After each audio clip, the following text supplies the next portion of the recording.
Dear viewers, now we'll be looking at another group of muscles who are located laterally in my leg. And these muscles are fibularis longus and fibularis brevis. Let's try to look at these muscles within this given model.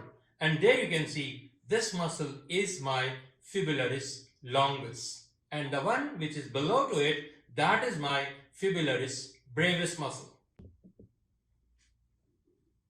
Now this is my fibularis longus muscle tendon, and this tendon doesn't end here. It crosses the whole length in the sole of the foot to reach to the base of first metatarsal and the medial cuneiform bone.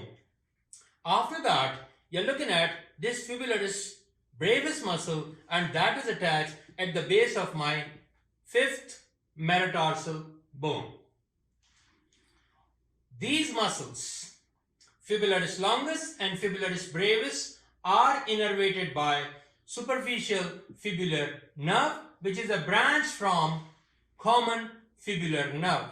And common fibular nerve and tibial nerve are two main branches which are coming from my sciatic. These lateral group compartment muscles, which are fibularis longus and brevis, their main job is eversion, and this eversion is happening at subtalar joint complex, and this is their primary and major function. They have some minor function, but I'm emphasizing only on the major function.